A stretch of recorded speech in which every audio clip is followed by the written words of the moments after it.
One thing that has become a little too populated for my taste is the amount of tyrants in the world.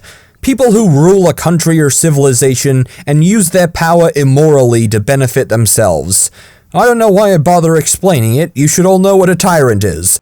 There are far too many of them, as in more than zero, and that should imply that there was some sort of benefit to being, or some form of allure to being one.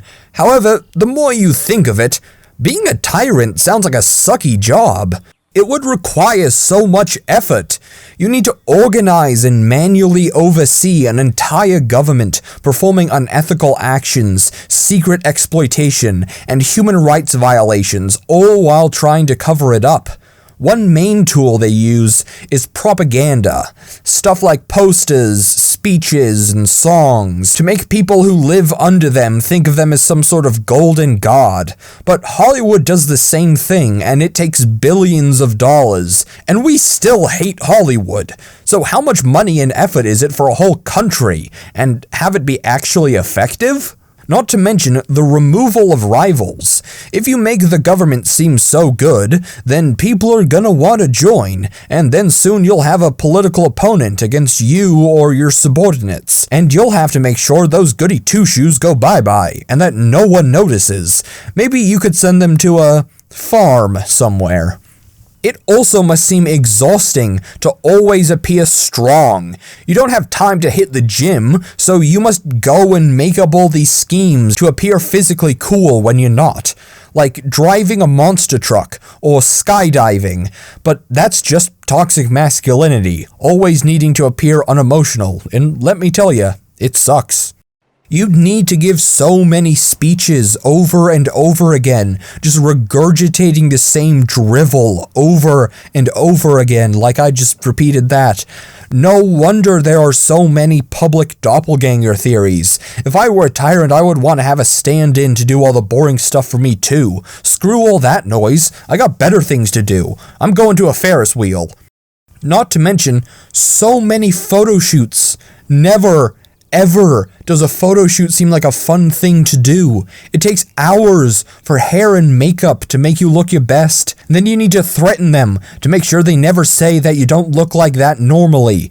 And then you need to get into a bunch of weird stances and pose for the camera. It just seems bothersome. And how much effort is it getting to that point? To the point of being a tyrant? I mean, a handful of people are born into it because their parents were dictators, but what about who started it off? They have to work themselves to the bone just for their own ego's sake. If it's a democratic country, first they would have to go through the whole process of winning an election, and that would cost billions, appeal to most of the populace, or pay Russia to do all that for you. And even then, you still need advertising so people at least know who you are. Then, when you finally get to office, you have the whole rigmarole of destroying checks and balances. The people who came before you set up a system specifically not to let people do this. Granted, not every country was made that way, but every country must at least have some regulations that you would need to break down without people getting too suspicious. And no matter where you are, that's gotta be annoying. Then, the most important part for a dictator is making an enemy to fight. People only like you if you're protecting them, because, selfishness.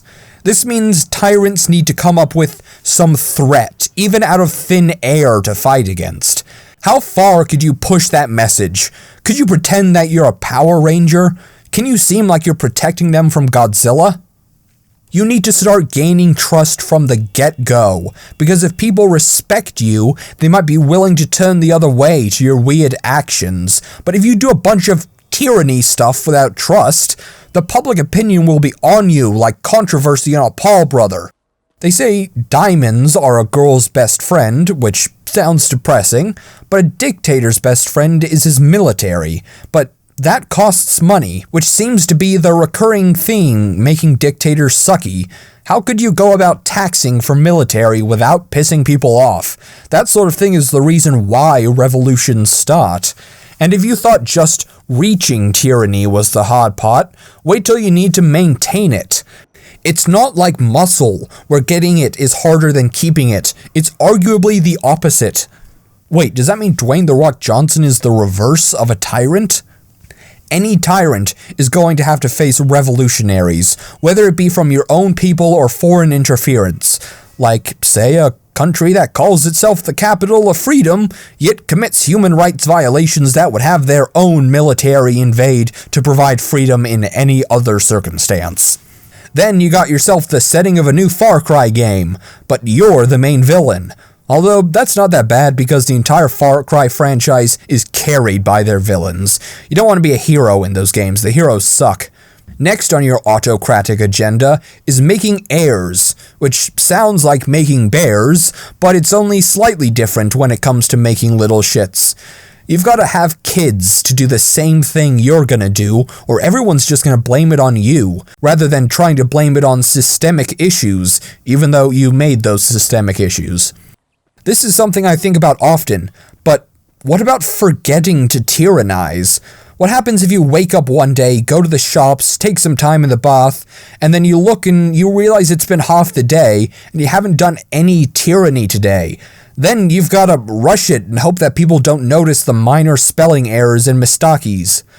And finally, your main issue with tyranny maintenance: coups.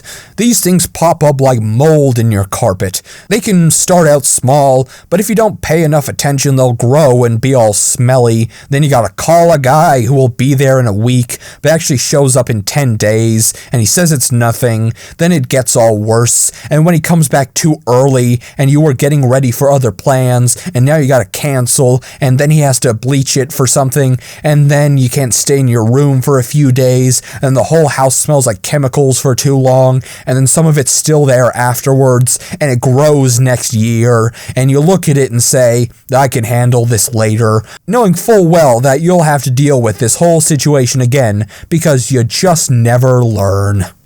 But what happens when you get taken to the principal's office, the United Nations?